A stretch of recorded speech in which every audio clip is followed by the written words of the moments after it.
Buenos días, muchas gracias por conectarse a esta presentación del informe del mercado de créditos informales en el Perú. Mi nombre es Carlos Gallardo, soy gerente general del IPE y voy a cumplir el rol de moderador también en esta sesión. Estamos con Víctor Fuentes, gerente de políticas públicas del Instituto Peruano de Economía, con Ricardo Montero, que es jefe de estudios económicos de la Asociación de Bancos del Perú, ASBank, y con Narda Sotomayor, que es jefa del Departamento de Análisis de Microfinanzas de la Superintendencia de Banca, Seguros y AFP, a quienes agradecemos el tiempo para participar de esta presentación. El programa es como sigue, yo les doy unas breves palabras, en realidad es lo que estoy haciendo ahora, y le doy el pase a Víctor, quien va a hacer la presentación del estudio por alrededor de 20 minutos, y luego tendremos comentarios de Ricardo y de Narda durante 10 minutos cada uno para poder abrir finalmente a un bloque de preguntas de unos 15 minutos. Tendremos 15 minutos para este último espacio del programa, ¿no? Entonces, yo quiero agradecerles nuevamente a todos ustedes por conectarse en nombre del Instituto Peruano de Economía. Les agradecemos. Este es un esfuerzo del IPE y de ASBank por tener un informe que nos permita, un informe actualizado. Recordemos que esta es una actualización pues, de un informe que hicimos hace alrededor de 10 años, y es un esfuerzo importante de conocer más a detalle el mercado de créditos informales, del cual se habla bastante, ¿no? Ha estado mediáticamente, ya Víctor entrará en los detalles, pero del cual no necesariamente se sabe mucho, ¿no? Entonces, que este informe sirva para poder profundizar en este análisis y a todos ustedes poder, digamos, también apoyar con la difusión de sus resultados.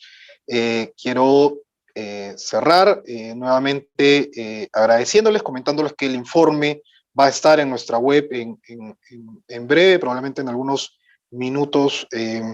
Al finalizar esta sesión ya esté colgado para la disposición de todos. El informe consta de mucha mayor información, evidentemente, la que se puede presentar en este plazo. Así que, sin mucho más, les doy el pase a Víctor. Gracias, Víctor, y por un espacio de 20 minutos te dejo con la presentación. Gracias. Gracias, Carlos. Muchas gracias, Ricardo. Muchas gracias, Narra, también por acompañarnos. Voy a compartir mi pantalla, les pido un segundito. Y les pido que me confirmen si es que se ve correctamente.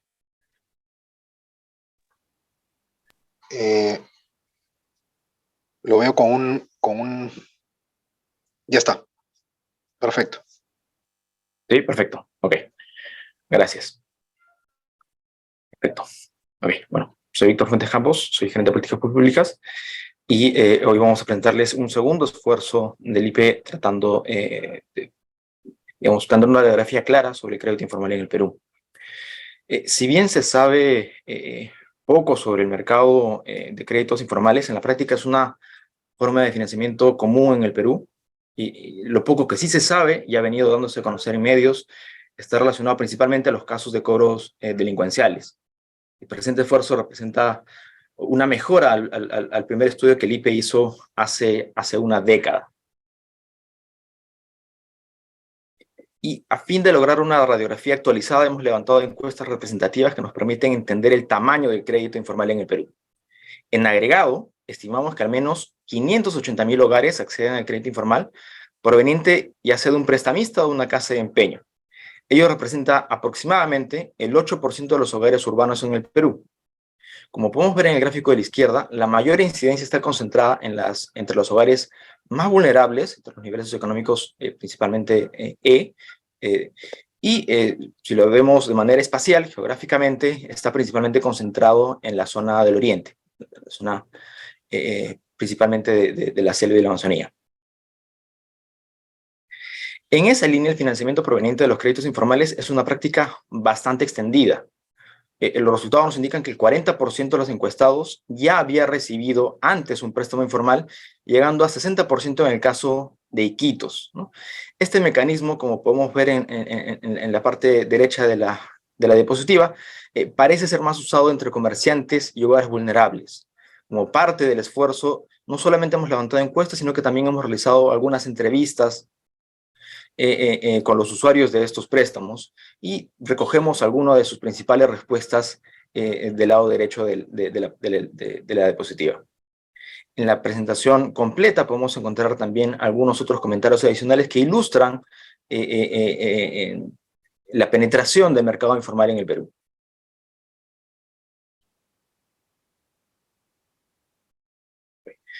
El pago de deudas, la inversión en negocios y digamos, cubrir necesidades básicas son los principales destinos de los créditos informales. Podemos ver cómo esto puede haberse claramente influenciado el producto de la pandemia, ¿no? En el gráfico de la izquierda. Y en el gráfico de la derecha vemos cómo estas prioridades han cambiado en el tiempo. Los datos para el 2012 del estudio anterior nos reflejan los principales motivos de la solicitud, no todos, ¿no? Pero podemos ver cómo hay un cambio muy importante hacia una mayor proporción de los créditos informales que terminan pagando deudas y también el incremento en los pagos de salud claramente relacionado con la pandemia.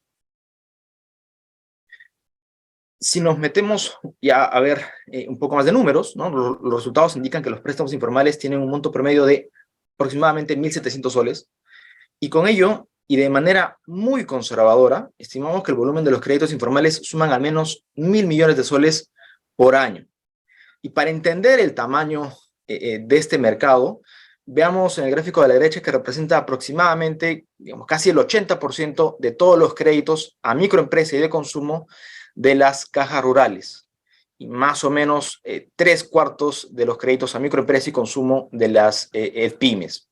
El gráfico de la izquierda, básicamente podemos tratar de segregar esos 1.700 soles promedio, ¿no? Según diferentes ciudades, ¿no? Y va desde casi 680 soles en el caso de Iquitos hasta más o menos 2.400 soles en el caso de Cusco. Visto por frecuencia de pagos, es decir, cada cuánto tiempo se hacen los pagos, podemos entender que, digamos, los créditos gota a gota que se van pagando cada día, ¿no? Una vez que se contrae el préstamo, representan el 22% de los créditos informales. Si hacemos esa desagregación, ¿no? Digamos, en el gráfico de la izquierda ese 22%, es súper importante, y hacemos esa desagregación ya no para el total nacional, sino para por ciudades, vemos que los créditos gota a gota, es decir, estos créditos que se pagan día a día, llegan hasta casi 50% en el caso de Arequipa y más o menos 70% en el caso de Iquitos. La tasa de interés más usual por estos préstamos suele ser de 20% al término de cada plazo. Ese 20%, ahora lo vamos a ver una vez que empecemos a agregar, ¿no? Digamos, de manera comparable con los créditos formales, a anualizarlo, vamos a ver que va a ser bastante caro. Del primer gráfico también es importante reconocer que una buena parte de los préstamos, el 28% de los préstamos, tienen como plazo a un mes y se pagan a una sola cuota. Entonces, un poco para entender que una parte importante de los créditos informales tienen que ver con el gota a gota, ¿no? Entendido como los pagos diarios, pero hay una parte importante también que son préstamos con el plazo de un mes y con el pago en una sola cuota. Ya centrándonos solamente en la tasa que pagarían estos préstamos, ¿no? Por ejemplo, partiendo de una tasa mensual, perdón, un crédito informal con un plazo de un mes, ¿no? Y con el pago de una sola cuota mensual de 20%, anualizado eso pasa de 20% a 800%.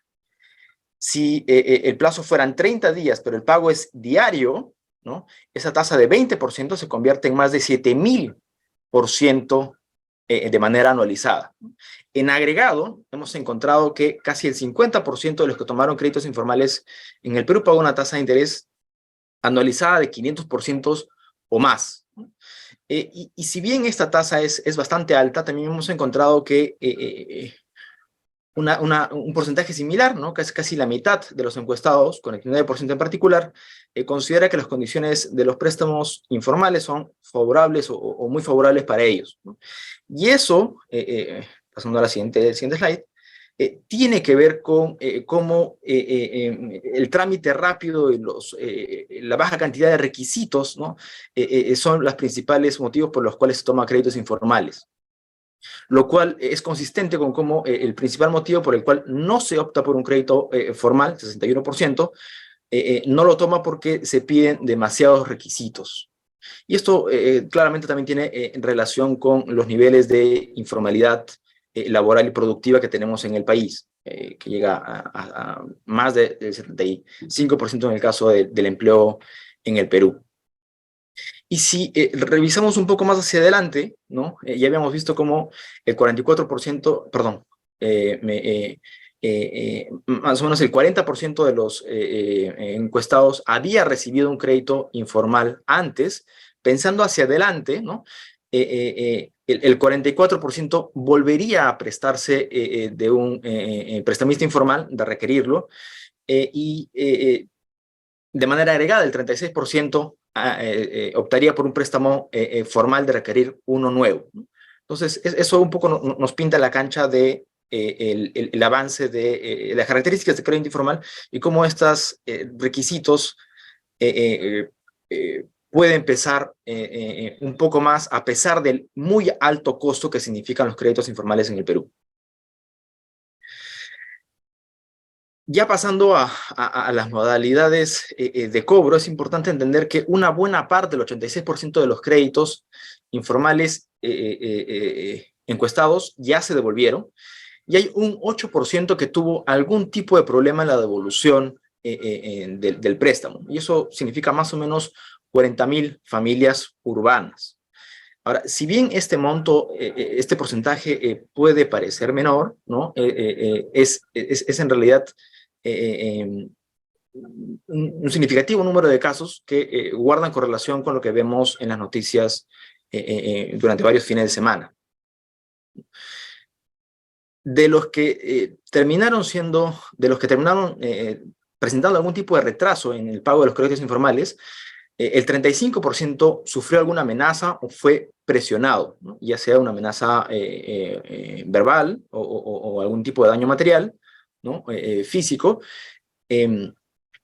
Solamente el 65% no fue presionado.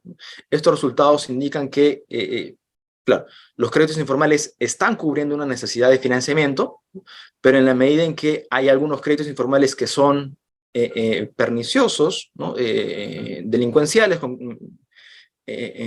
modalidades de cobro delincuenciales, eso puede ser bastante peligroso. Y en la parte derecha de la diapositiva podemos ver algunos testimonios que hemos recogido de las encuestas realizadas a las personas que tomaron estos créditos. De estos mensajes quisiera destacar principalmente el último, ¿no? Una trabajadora dependiente de Arequipa indica que un amigo tuvo problemas con el pago de su deuda y la visitaron 2 o 3 personas en su casa. Amenazaron a su hija, a su esposo y a su familia. En general, nosotros creemos que es posible que, si bien solo el 35% indica que fue amenazado o presionado, este porcentaje podría ser suficiente para inducir al pago de los prestatarios que no han sido amenazados. Es decir, cómo este efecto de saber que alguien ha sido amenazado podría ser suficiente para que otras personas terminen pagando sus préstamos informales. Ya pasando un poco más hacia el cierre, ¿no? Y de qué hacer para promover un crédito informal en el país, tenemos 3 principales puntos que quisiéramos destacar. El primero es que necesitamos evitar medidas bien intencionadas, medidas populistas que finalmente en la práctica terminan perjudicando a los consumidores. En particular, y esto ya lo venía discutiendo el Banco Central, ¿no? La imposición de topes a la tasa de interés ha restringido, ha excluido del sistema financiero formal al 25% de los créditos de consumo y MIPES, ¿no? Con datos al 2021. Una revisión con datos del 2022 y 2023 podría arrojarnos cifras similares o incluso más altas, ¿no? Y estas cifras son bastante consistentes con que, digamos, analizando la tasa de interés de cada crédito de las personas encuestadas en nuestro estudio, ¿no? El casi el 80% de ellas tiene una tasa de su préstamo informal superior al tope actual, que está aproximadamente en 87%. Y esto puede llegar hasta 94% en el caso de Iquitos y muy, muy bajito, 62% en el caso de Cusco.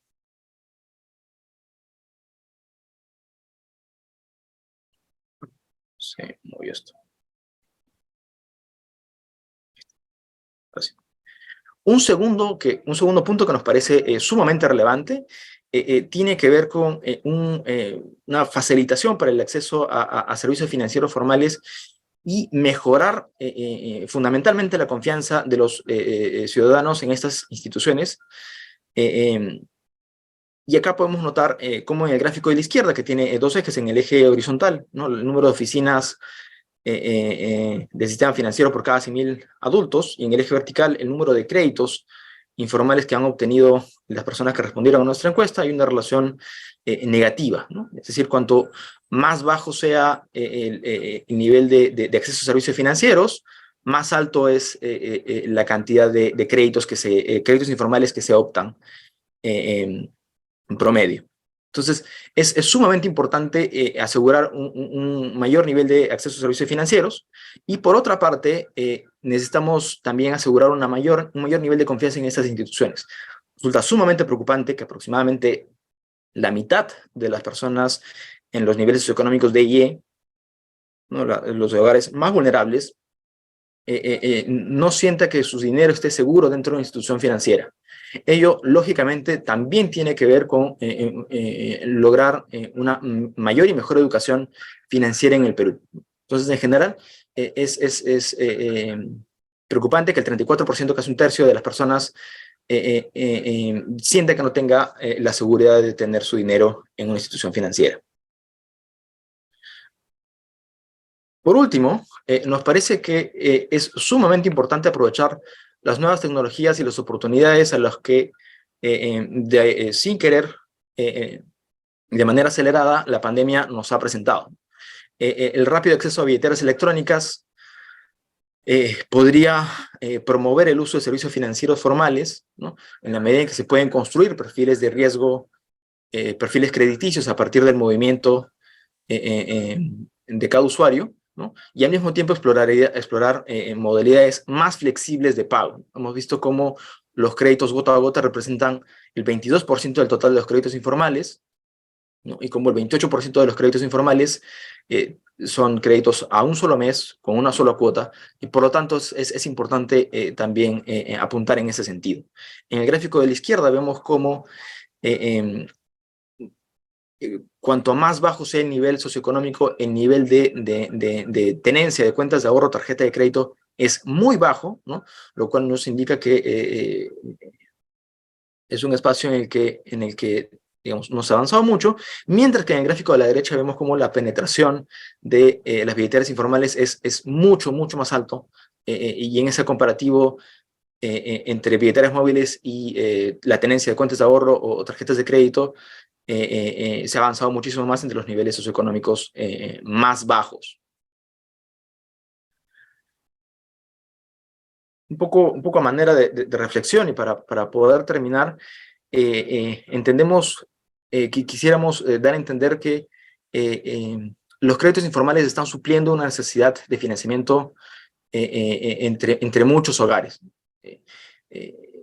Particularmente en el ámbito urbano son aproximadamente el 8% de los hogares que acceden a este tipo de préstamos, lo cual representa más de 500.000 de familias con créditos informales. Poco se sabe sobre los créditos informales, poco se discute, se sabe un poco más sobre las modalidades de cobro delincuenciales, pero es una práctica que parece ser bastante extendida y común, ¿no? El 40% de los encuestados ya ha recibido un préstamo informal con anterioridad. ¿Y para qué se usan estos préstamos informales? Principalmente para pagar otras deudas, invertir en negocios y cubrir necesidades básicas. Estos resultados, lógicamente, también, al ser analizados nuevamente en una siguiente oportunidad, podrían reflejar también el impacto de la desaceleración económica y la desaceleración en la generación de empleo. un poco para entender el tamaño de los créditos informales en el Perú, estimamos que son 1.000 millones de soles los que mueven los créditos informales de manera muy conservadora, y eso representa, perdóname por el typo, representa cerca del 80% de los créditos de microempresa y de consumo de todas las cajas rurales en el Perú. Un poco para entender la dinámica de la frecuencia de pagos, ¿no? El 22% de los créditos informales se pagan diariamente, es decir, son créditos de gota a gota, ¿no? Y esto es particularmente más importante en Iquitos, en donde los créditos gota a gota llegan hasta el 70%. El principal motivo por el que se opta por los créditos informales es la rapidez de los trámites y la baja cantidad de requisitos, y al mismo tiempo la razón por la cual no se opta por créditos formales son la cantidad de requisitos. Y eso lógicamente tiene que ver con el nivel de informalidad laboral en el país. Respecto a la tasa de interés, habíamos visto cómo esta tasa de interés, la tasa más común al finalizar el plazo de cada crédito informal es de 20%, ¿no? Y esta tasa de interés de 20%, ¿no? Al ser pagada diariamente, ¿no? Digamos, anualizándola para poder hacerla comparable con la tasa que se paga en el sistema financiero formal, pueden llegar desde 800% si el plazo es a un mes, a una sola cuota, hasta más de 7.700% si el préstamo fuera a 30 días con pagos diarios. En general, más o menos la mitad de los prestatarios informales pagan una tasa de interés anualizada de 500% o más. Esto es casi 10 veces lo que se paga en el sistema financiero formal en el Perú. Respecto a las modalidades de cobro abusivas, el 35% de los prestatarios informales paga, el 35% de los que alguna vez se retrasaron, ¿no? Fueron amenazados o presionados de alguna manera. Finalmente, pensando hacia adelante, el 36% de los prestatarios informales optaría por un crédito formal y por lo tanto, para lograr que esa cifra se incremente, es importante seguir apostando por hacer más atractivo el crédito informal, más atractivo el crédito formal, ¿no? Haciendo más costoso el crédito informal. Hemos visto que no ha sido suficiente, ¿no? La valoración por las otras características parece superar el alto costo. Otro punto muy importante es evitar las medidas bien intencionadas. Que en el Congreso son varias y que finalmente terminan perjudicando al Congreso.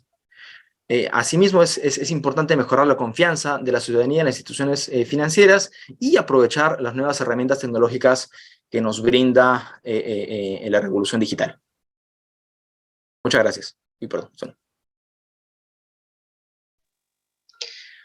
Muchas gracias, Víctor, por la presentación del informe, exacto en 20 minutos. Pasamos ahora a Ricardo Montero. Ricardo es jefe de estudios económicos de la Asociación de Bancos del Perú, ASBAN. Ricardo, tienes 10 minutos para tus comentarios. Muchas gracias, Carlos, y gracias también a Víctor, a Narda y a todos los que están aquí.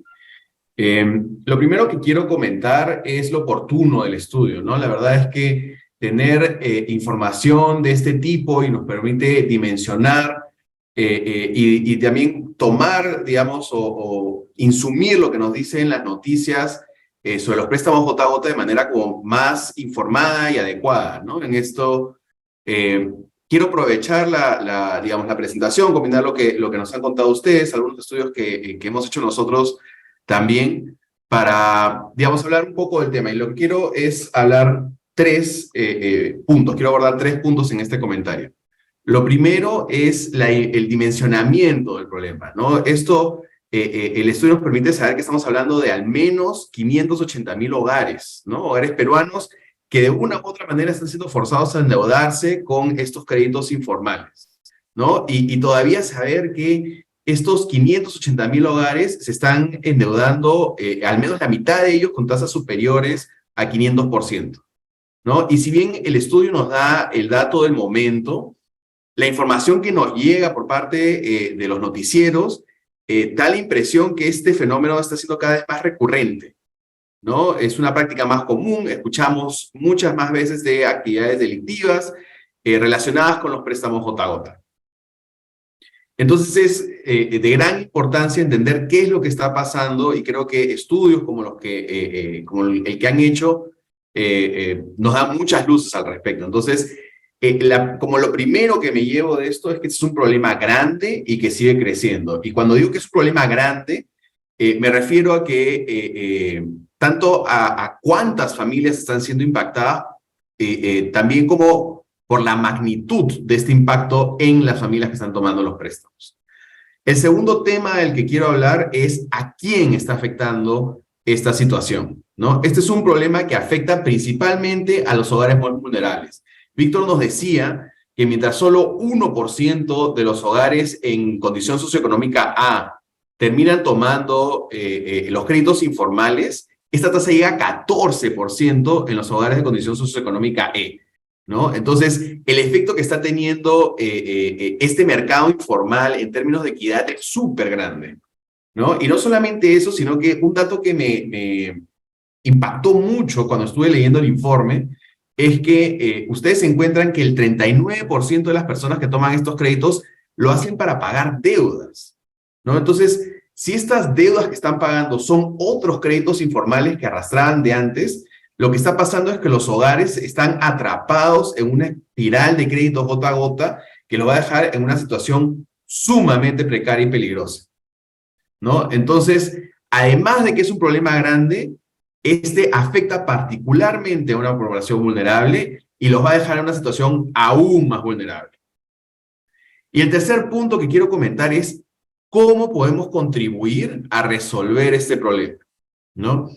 Creo que la primera medida es algo que ya Víctor ha mencionado, y es que hay que derogar esta ley que establece los límites a las tasas de interés, ¿no? Por más que esta haya sido una norma bien intencionada, por más que uno crea que así se ayuda a algunas personas, el hecho de que se haya hecho de manera poco técnica y en contra de las opiniones de los entes públicos especializados, termina con medidas contraproducentes, ¿no? Entonces, este límite lo que hace es impedir a las instituciones financieras formales a que puedan ofrecer créditos para estas poblaciones vulnerables y les deja como única alternativa acudir al sector informal, ¿no?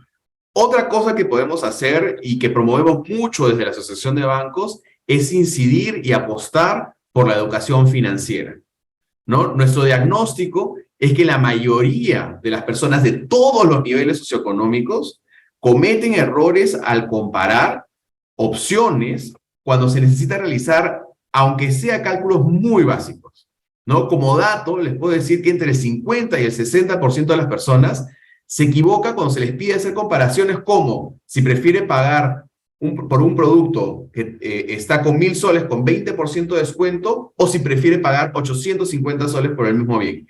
Entre 50 y 60% de las personas no logran identificar que 1.000 soles con 20% de descuento, que es 800 soles, es menos que pagar 850 soles por el mismo producto. Y algo similar nos pasa cuando lo aplicamos a tasas de interés, donde el error es aún más grande, porque cuando les preguntamos si prefieren pagar 105 soles o pagar 100 soles más 3% de interés, la mayoría prefiere ir directamente por decir 105 soles. Entonces, cada vez que se incurre o se le pide a las personas que hagan cálculos básicos, esto acá hay cierta aversión, cierto miedo a hacer este cálculo y vemos que mucha gente simplemente toma decisiones cerradas por no querer enfrentarse a esto acá.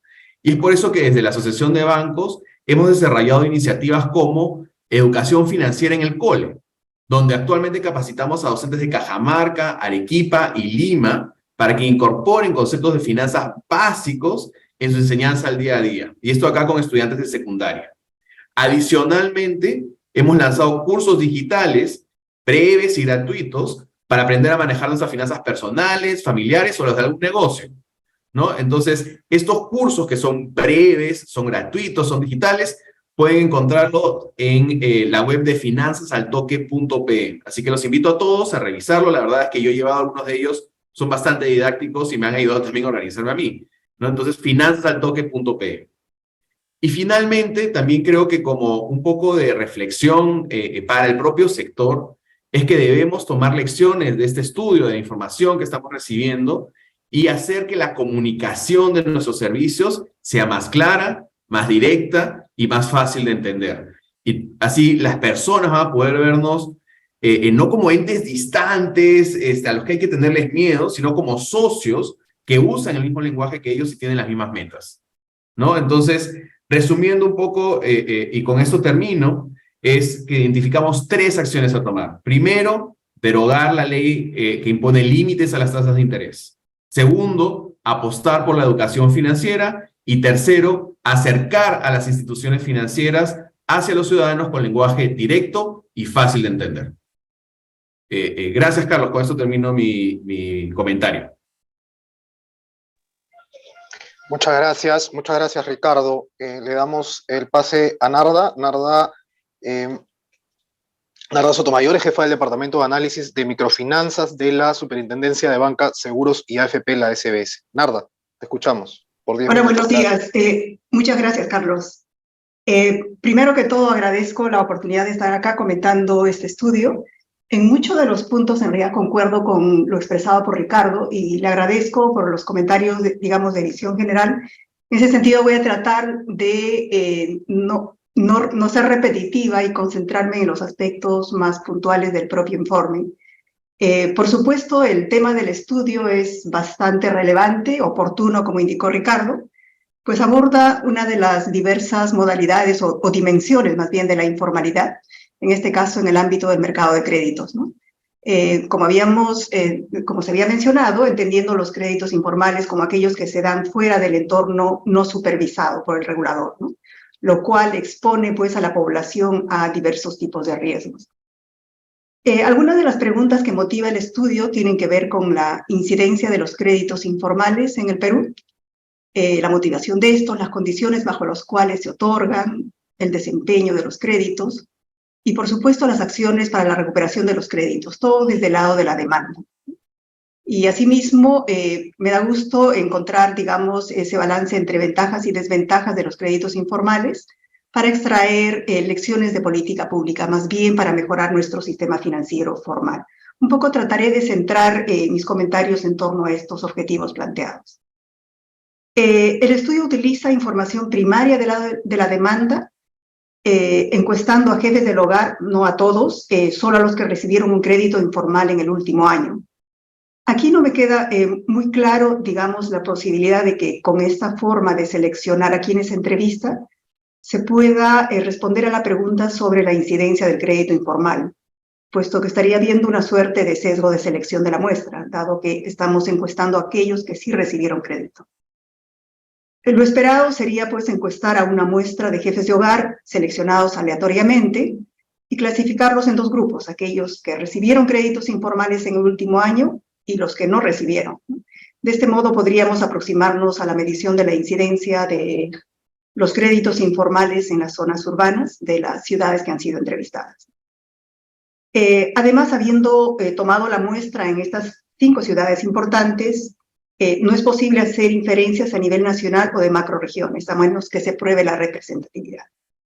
Sin embargo, lo que acabo de decir no resta al hecho que la información de demanda obtenida es muy valiosa, brinda luces sobre cómo operan los mercados de créditos informales en estas importantes ciudades, y sobre todo en las zonas urbanas. Respecto a los participantes del mercado, ¿no?, que hemos aprendido del estudio, ¿no? El estudio da cuenta de prestamistas informales y de casas de empeño. Me pregunto si hubo alguna mención a las tan conocidas casas comerciales que también otorgan créditos informales y sabemos que lo hacen con tasas sumamente elevadas. Bueno, increíble las tasas mencionadas, las tasas efectivas en el informe. Y tal vez, no sé si surgió también de las encuestas mención a los créditos ofrecidos por empresas fintech y a través de aplicaciones virtuales. Creo que una exploración de la oferta hubiera sido ideal para comprender mejor este mercado, quiénes son los prestamistas, cuántos son, quiénes proveen estos servicios, y sobre todo ejercen algún poder en el mercado que les permita cobrar los intereses que cobran. En otras palabras, son ellos los prestamistas de último recurso, digamos, aquellos que no han podido ser atendidos, tienen que recurrir a ellos y no tienen otra opción. En realidad, el estudio muestra que muchos de los que pidieron prestado volverían a hacerlo, creo que se mencionó como un 40%, lo cual nos deja en duda de si efectivamente lo hacen porque no tienen otra opción, ¿no? Por el lado de la demanda, el típico demandante se ubica, como se había mencionado, en niveles socioeconómicos bajos, ¿no? Son personas mayores de 25 años, mayormente varones, aunque la diferencia no parece significativa respecto de la presencia de mujeres, y se hace referencia a trabajadores, a independientes, ¿no? Todo parece sugerir que son mayormente en el sector comercio. No sé si en el informe completo tal vez se brinda más información para mejorar esta tipificación del demandante. De otro lado, si hablamos respecto a la relación de la oferta y la demanda, es decir, de prestamistas y prestatarios, me llama un poco la atención la aparente poca importancia o no tan gran importancia que tienen las relaciones personales y de largo plazo, ¿no? Hace un tiempo hice un estudio en el ámbito rural, donde las relaciones previas personales eran prerequisitos fundamentales para establecer acuerdos de créditos informales. Tal vez el tipo de créditos que se ofrecen en este caso y la forma de interactuar es algo distinta. En este entorno urbano, tal vez cabe preguntarse si existe alguna tendencia hacia mercados que son más bien impersonales o de repente surge una manera distinta de interactuar, ¿no? Más aún con la actual o creciente difusión de aplicativos, plataformas virtuales como canal de otorgamiento de créditos, ¿no? Que además encierran riesgos diversos, ¿no? Sobre todo en términos de lo que es conducta de mercado. En el caso, tratándose de prestamistas de casas de empeño, ¿no? La presencia de garantías colaterales se da, por supuesto, casi por definición. Es interesante saber que los electrodomésticos, algo que puede estar al alcance de la población de bajos recursos, fueron aceptados como garantía. Es decir, las casas de empeño fueron más allá de lo que usualmente conocemos, del oro y la plata. Y a propósito de ello, en el informe, digamos, completo, sería bueno que la información se presente en dos grupos, de repente, préstamos con garantía y sin garantía, lo cual equivale grosso modo a separar a las casas de empeño del resto de prestamistas informales. Esto permitiría, nos ayudaría a ver el rol que cumple el colateral, ¿no? Y el impacto que pueda tener en el acceso de las personas. La importancia de relaciones personales, en la determinación de las condiciones, por ejemplo, el tamaño del crédito, el plazo, el precio, etc. Y por supuesto también en el desempeño del crédito. Sabemos que muchos no fueron extorsionados, ¿no? para cumplir con la devolución del crédito. A lo mejor en este caso eran casas de empeño que, digamos, podían quedarse con la garantía y por lo tanto no había esa necesidad. Pero igual, aunque 35% de extorsiones es suficiente, como había mencionado Víctor, para, digamos, crear reputación, por lo tanto, o sea, del otro lado de los prestamistas. Incluso, pensando nuevamente en esta clasificación de prestamistas, anticiparía que el modus operandi de los diversos tipos de prestamistas tiene que ser distinto. Ahora, otro punto es respecto a las motivaciones para endeudarse informalmente. Se ha mencionado que es pagar deudas, negocios, o emprender negocios y cubrir necesidades básicas. Entonces, en general, nos da la idea de préstamos que son medio de emergencia, ¿no? Y las condiciones del crédito, montos y plazos muy pequeños, altísimos intereses, nos sugieren que estos esquemas están cumpliendo una función social de cubrir emergencias, y de repente están cubriendo de modo imperfecto la brecha no atendida por el sector formal. Es decir, si existen es porque son necesitados.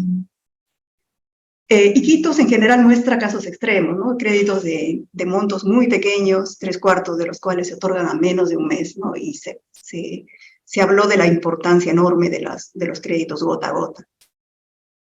Por el otro lado, si vemos el mercado formal, sabemos que algunas instituciones financieras, sobre todo entidades no bancarias, hasta hace un tiempo ya habían desarrollado productos similares, préstamos muy ágiles de cortísimo plazo, incluso préstamos diarios. Pero es evidente que la ley de control de tasas impidió la viabilidad de estos productos, ¿no? Y por lo tanto, ha dejado una demanda desatendida que tiene que recurrir al crédito informal. Y aquí va por el lado del tiene que, ¿no? Ahora, pensando más en términos de explorar una potencial demanda para el mercado formal, habría que preguntarse, y este resultado me pareció interesante, ¿por qué un tercio de los entrevistados no recibió el monto solicitado? Posibles hipótesis, tal vez solicitaron por encima de algún límite de exposición que el prestamista puede haber fijado para sí mismo. O tal vez el deudor no pudo presentar una garantía proporcionar al préstamo o al aval solicitado por el prestamista, ¿no? Nuevamente la necesidad de separar tipos de prestamista para ver el rol de cada cosa, ¿no? Finalmente, en el estudio creo que se ratifican dos resultados comunes a otros estudios también sobre mercados de créditos. Primero, lo que resaltó Ricardo, la necesidad de educar e informar, sobre todo a la población de bajos recursos, y hacerlo de manera muy clara, sobre los productos y servicios financieros formales, destacando las ventajas de los productos formales, las características, procedimientos, condiciones de acceso y las fortalezas de participar en el sistema financiero. En la encuesta es evidente que los prestatarios de créditos informales basan sus decisiones en percepciones, no necesariamente en conocimiento, sobre qué cosa es el mercado formal. Entonces, hace falta educar. En segundo lugar, también es claro que los encuestados destacan el valor que le dan a la adecuación y a la conveniencia de los productos crediticios a sus necesidades y urgencias. Estos atributos incluso es claro que son más valorados que el precio, ¿no? Sin duda, en esto hay todavía espacio para mejora en los proveedores, digamos, formales, ¿no? Y por supuesto, esto debiera ir de la mano con lo que se ha mencionado de manera repetitiva. Tenemos que también mejorar el entorno legal para que este sea favorable al desarrollo de los mercados formales, incluso con productos tan específicos y dirigidos a poblaciones de bajos recursos, eliminando todas las barreras, por ejemplo, los topes a las tasas de interés, que hacen pues que atender a los pobres sencillamente no resulte viable, sobre todo en el caso de estos productos particulares. Y además sabiendo que los créditos informales en realidad tienen muchas limitaciones, si bien están atendiendo necesidades, son créditos de carácter muy local y por lo tanto las experiencias son específicas a las localidades que atienden, por lo tanto no son escalables, como lo sería un sistema financiero formal. Y lo que se ha mencionado y se ha destacado también son préstamos que se dan fuera del entorno de protección de la conducta de mercado y por lo tanto podemos observar muchísimos riesgos para la población que recurre a ellos. En cuanto a, digamos, a los canales que se debieran perfeccionar para, digamos, colocar este tipo de créditos, sí recojo también, como mencionó Víctor, digamos, la necesidad de tal vez hacer uso o explotar de manera más efectiva los canales virtuales, ¿no? Si bien por lo pronto, digamos que la pandemia nos ha llevado a una tendencia a reducir oficinas y más bien enfatizar en cajeros corresponsales, la originación de los créditos todavía sigue siendo en oficinas, pero tal vez para productos pequeños, sencillos como esto, donde se prioriza los pagos ágiles y el mantenimiento de cuentas, los aplicativos virtuales podrían resultar funcionales. Bueno, en fin, creo que existen muchos temas en los que debiéramos seguir trabajando motivados por, sobre todo, mejorar el bienestar de la población. Gracias. Gracias, Narda. Quiero darle un espacio a Víctor breve para comentar sobre algunos de tus comentarios y luego paso a revisar, digamos, a comentar algunas de las preguntas, donde creo que yo les puedo hacer las preguntas, Víctor comienza respondiendo y si Ricardo, tú siente que pueden complementar la respuesta, lo hacen.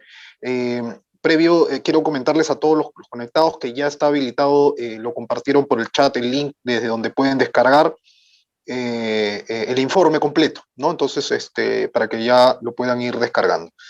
También se les va a enviar la nota de prensa seguro en breve si es que ya no se ha hecho. Dale, Víctor. Gracias. Gracias, Narda, gracias, Ricardo, gracias, Narda, por los comentarios y también por algunas preguntas.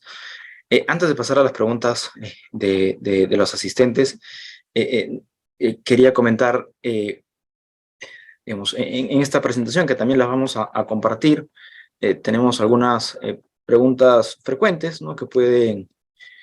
Em, que pueden saltar cuando hablemos de crédito informal. Como bien comentaba Nardo, un préstamo informal, digamos, requiere un acuerdo voluntario y una supervisión de una agente de alguna autoridad competente como la SBS. Un poco para entender, digamos, hacer la clase básica de qué es un préstamo informal, que nos parece que es sumamente importante también para darle contexto. Respecto a las encuestas y al nivel solo quiero estar seguro del sesgo, del posible sesgo de selección que pudiese haber, es un punto muy importante, Narda, y no lo estamos, digamos, no hay este sesgo. Tenemos una primera encuesta que fue a 1.045 personas con una sola pregunta, es decir, se recibió crédito de un prestamista a una casa de empeño en el último año. Esto se realizó en septiembre del 22. Y tenemos una segunda encuesta que solamente está enfocada en prestamistas, perdón, en prestatarios, de personas que tomaron créditos de un prestamista o casa de empeño en el último año. Esto lo realizamos entre septiembre y noviembre. Entonces, de esa manera, logramos asegurar que con la primera encuesta, ¿no? con la encuesta a nivel nacional, nos permite poder aproximar el tamaño de la incidencia de los créditos informales, mientras que la segunda encuesta nos permite entender un poco mejor las características de los créditos informales que fueron adquiridos en estas 5 ciudades que fueron evaluadas. Y claro, este trabajo, digamos, de alguna manera nos permite tener estas implicancias un poco más agregadas, ¿no? Con las restricciones, obviamente, que eso implica. Un segundito. Vamos a ver. Ahí está. En el siguiente QR está el estudio para que lo puedan descargar, ¿no?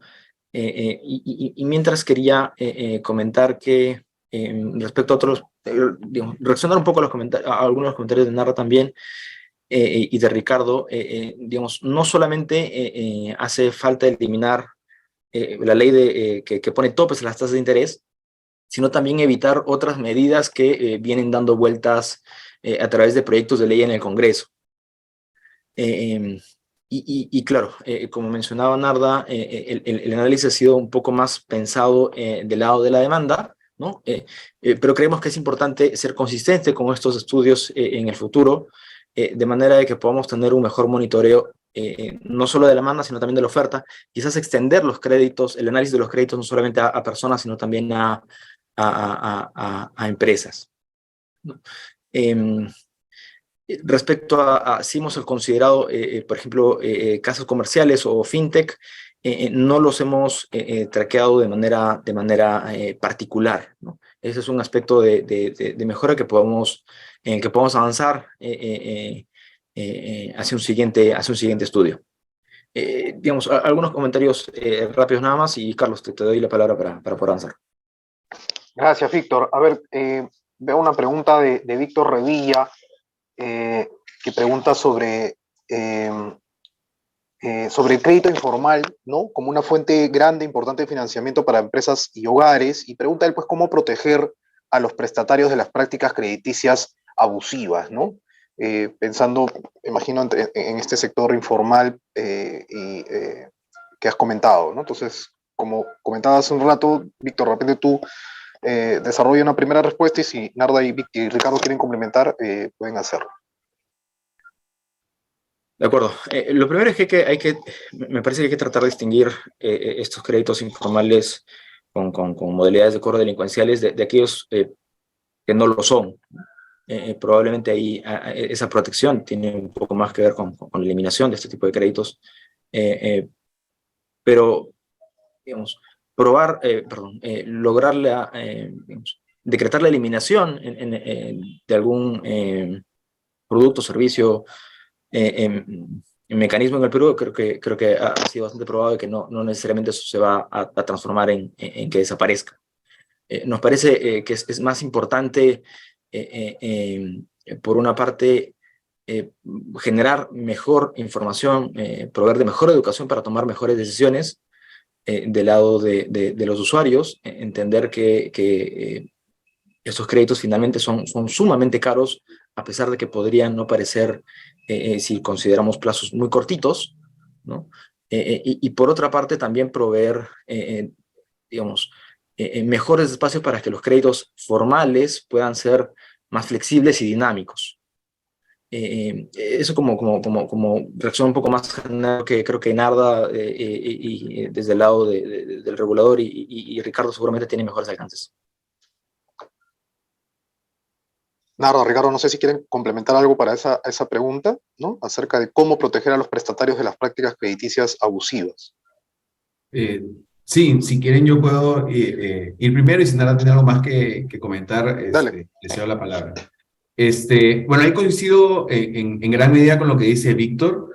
Yo creo que ahí es un trabajo en dos frentes, ¿no? El primero es impulsar la educación financiera, ¿no? Que en concreto es que las personas puedan ver las condiciones de un préstamo y compararlas con otras, ¿no? Entonces, que puedan saber que efectivamente este préstamo que te están diciendo que te dan un monto un día y luego tienes que ir pagando todos los días, que este tipo de préstamo en realidad es comparable con otros, pero a una tasa de 500%. Entonces, cuando eso que ahora es difícil de hacer para una persona común, es difícil para todos nosotros, hay un trabajo que hacer ahí con las personas para poder saber qué preguntar para poder analizar un préstamo, ¿no?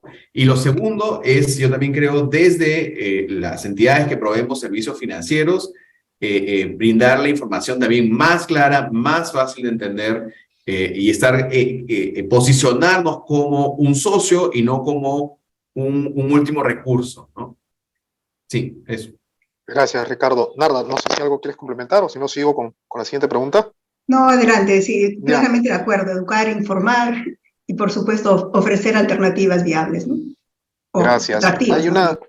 Hay una pregunta de Gerson Quispe, ¿no? Y habla del contexto en el que se da la encuesta, ¿no? Este estudio, porque pregunta él de qué manera se maneja el sesgo que podría existir, ¿no? Dado el contexto de pandemia, donde muchos indicadores económicos han tenido comportamientos atípicos, ¿no? Entonces, me pareció, Víctor, ver alguna diapositiva con la información, reconociendo el cambio, por ejemplo, ¿no? Del estudio anterior a este, ¿no? Entonces, de repente podemos elaborar algo sobre este tema de cómo estamos controlando por la situación de pandemia, ¿no?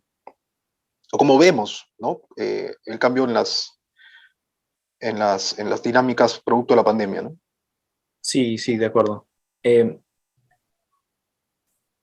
Digamos, definitivamente la pandemia tiene un impacto sobre las condiciones de vida y por lo tanto sobre los ingresos y las condiciones de vida de los hogares y por lo tanto sobre la necesidad de créditos, pero también tiene un impacto respecto tiene un impacto respecto al nivel de informalidad, ¿no? Entonces, por una parte, hay un mayor nivel de informalidad que parece no bajar, parece haberse estancado, no regresar todavía a los niveles prepandemia. Los niveles de ingresos y gastos de los hogares, la precarización del empleo, que ha generado que los ingresos no crezcan lo suficiente para cubrir el incremento de los precios, también es un factor que juega en contra, pero que nuevamente parece que la foto del 2022 podría repetirse, digamos, en líneas generales con el 2023. Entonces, hay algunos aspectos de la pandemia que terminan impactando sobre los resultados, pero creemos que es una buena mirada de lo que ha pasado durante el 2022 y sin un cambio muy importante en lo que se viene del año, sino un cambio positivo, porque digamos, las perspectivas son más bien un poco más negativas, es probable que la situación se mantenga. En ese sentido, comentando con lo que anticipaba Carlos, en el estudio del 2012 no es estrictamente comparable, digamos, tiene cierto nivel de comparación. Hay un mayor peso por pagar deudas y por pagar gastos de salud, ¿no? Ahora, eso, otra vez, tiene mucho que ver con pandemia, pero también tiene que ver con esta recuperación post-pandemia que ha sido bastante precarizada en el caso del mercado laboral. Y si lo bajamos por tipos de empleo, un poco para entender estas necesidades de posible financiamiento, ¿no? Hemos visto que los salarios reales están el 14% por debajo de los niveles prepandemia. Entonces eso probablemente no se vaya a corregir pronto y por lo tanto siga siendo una foto válida del 2022 al 2023, por ejemplo.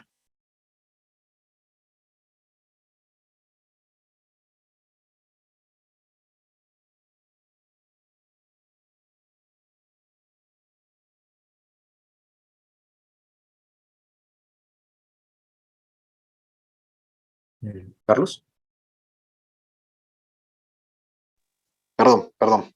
Les decía, veo algunas preguntas de Anthony Rosales, de Claudia Matsusaka, sobre la tasa de morosidad, y me preguntan sobre alguna estimación sobre la tasa de morosidad en estos préstamos informales, ¿no? Víctor, creo que está esta cifra en lo que hemos mostrado, ¿no?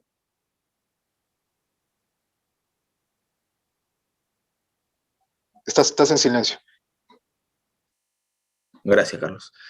Digamos, digamos, es de alguna manera una aproximación, ¿no? El 86% de las familias que tuvieron un crédito informal en el último año ya lo devolvieron. Hay este 4% que todavía no empieza a pagar, entonces, digamos, es difícil decir si califica como morosidad, y es 1% que vamos a excluirlo por ahora. Entonces, digamos, hay un 8% que tiene algún problema para devolver el préstamo y de alguna manera puede representar una aproximación a nivel de atraso en el pago de los créditos. Perfecto. Preguntan también, Karina Torres, por ejemplo, sobre el rol de las fintech, ¿no? Que he escuchado de tu parte, de parte de Narda, me parece también, cuál es el rol de las fintech en el análisis de este informe, ¿no? Cortito nomás, porque creo que ahí Ricardo y Narda seguro tienen mucho más que contar. Digamos, el impulso que tienen las fintech en el mundo está bastante más extendido que en el Perú. En el Perú, en realidad, recién parece estar desarrollándose el mercado de fintech. Un mercado de fintech que digamos, es de finanzas y de tecnología, si lo desagregamos semánticamente, y básicamente es aprovechar buena parte de la mayor cantidad de datos que nos brinda un mundo más digital, ¿no? Entonces, por ejemplo, en la medida en que podamos aprovechar este perfil de movimientos de las billeteras móviles, de alguna manera también permite construir cierta medida de perfil de riesgo que puede permitir casi que personalizar, ¿no? Los créditos para las necesidades de los diferentes usuarios con tasas bastante competitivas en la medida en que se tiene buena información de qué tan buen pagador buen pagador puede ser cada usuario. En ese sentido, creemos que es un mecanismo sumamente importante para seguir explorando y profundizando, ¿no? Tomando además como base que la pandemia nos ha dado este impulso muy fuerte y del que claramente no va a haber retroceso hacia una mayor digitalización de la economía. Gracias, Víctor. No sé, Ricardo, Narda, si quieren complementar. Si no, continúo. Hay una pregunta de Rimsky Salazar sobre el dinero que se presta en este sistema, ¿no? Y pregunta él si creemos, ¿no?, que este proviene de actividades a lo mejor ilícitas o de lavado de dinero, ¿no? O algunas otras actividades que enlista, pues, ¿no? O sea, como, bueno, hace la pregunta sobre si creemos que este dinero que se presta finalmente podría venir de estas actividades ilícitas, ¿no? No ha sido foco del estudio, ¿no? Pero, digamos, algo de relación podría tener con, como dentro de los que tuvieron algún tipo de retraso, ¿no?, que habíamos visto que era el 8%, una buena parte, más de un tercio, fueron presionados de alguna manera, que está ligado un poco más a las noticias que vemos en los medios. Otra vez, no es el foco del estudio, pero algo de relación podría haber en esa línea. Gracias. Preguntan también, Víctor, sobre el aval o instrumento de cobro que se le está pidiendo a estas personas, ¿no? Creo que tenemos algunos, en el trabajo hay algunos indicadores sobre ese tema, ¿no? Sí, es correcto. Está un poco más detallado en el documento final, ¿no? Este que tenemos al utilizar el código QR. Y en general también hemos visto cómo, como comentaba Narda, ¿no? En algunos casos se requieren avales, en algunos casos se requieren colaterales, y el uso de estos colaterales ha llevado incluso a permitir la entrega de electrodomésticos. Creo que una mirada un poco más detallada la podemos tener en la presentación, en la versión completa del estudio. Gracias, Víctor. Veo varias preguntas sobre vinculadas al tope de las tasas de interés y sobre la efectividad que podría tener la derogatoria de esta medida sobre reducir el impacto, digamos, de reducir los créditos informales, ¿no? De repente puedes repasar o comentar sobre este estudio que hace el mismo Banco Central sobre el tema, ¿no? Y el impacto que está teniendo sobre la exclusión de prestatarios, ¿no? De personas del sistema formal, ¿no? Sí, correcto. Gracias, Carlos. Los topes a los créditos, a los préstamos formales, es básicamente una manera de precios máximos, ¿no? De controles de precios máximos. Y como cualquier precio máximo, siempre va a generar distorsiones en el mercado. Esos precios máximos terminan excluyendo una parte del mercado que demanda este bien, en este caso, este servicio de créditos formales.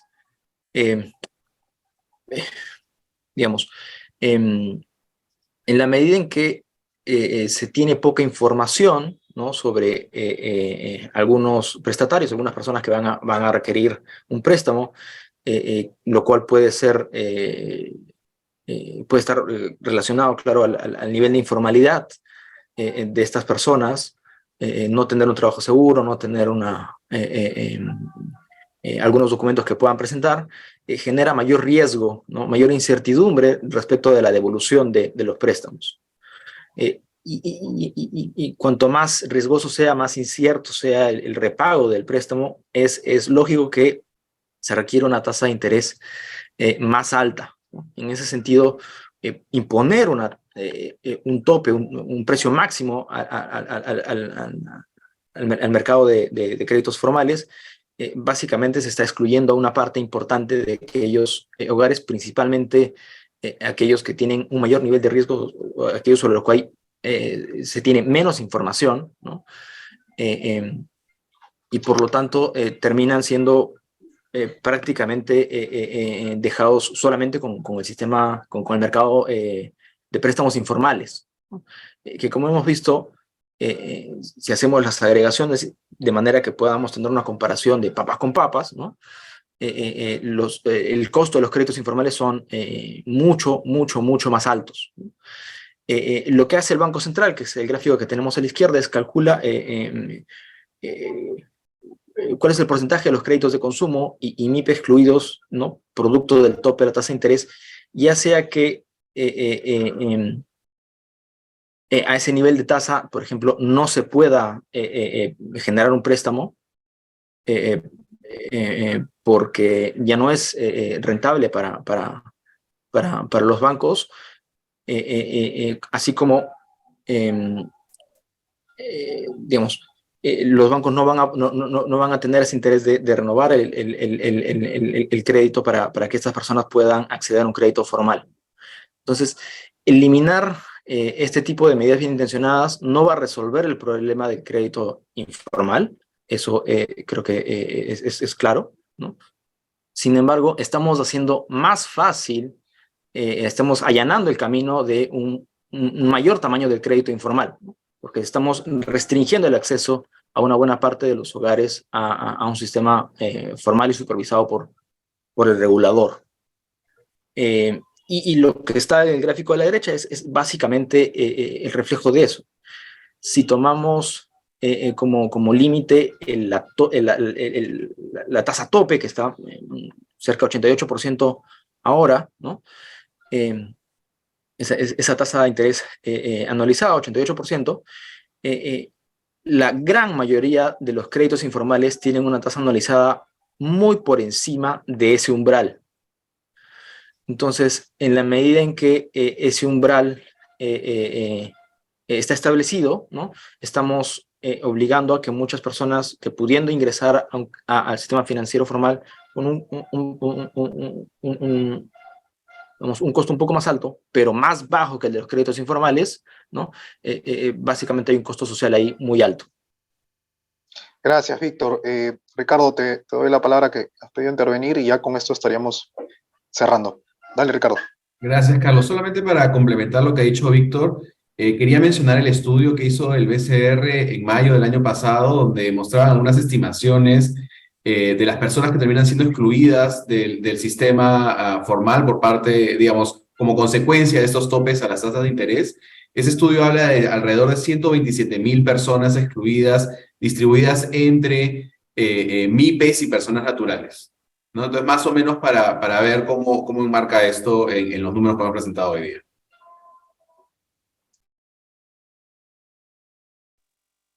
Gracias, Ricardo. Bueno, muchas gracias a todos por haberse conectado. Sé que hay algunas preguntas pendientes de responder. Los invito a revisar el informe más amplio que está colgado en la web y a enviarnos sus consultas, en particular a las personas de prensa, de comunicaciones que se han conectado a través de nuestra área de comunicaciones, pueden remitir sus preguntas para poderles atender. Y bueno, muchísimas gracias nuevamente a Ricardo y a Narda y a Víctor por esta presentación y comentarios, y hasta una próxima oportunidad. Muchas gracias. A nombre del Instituto Peruano de Economía.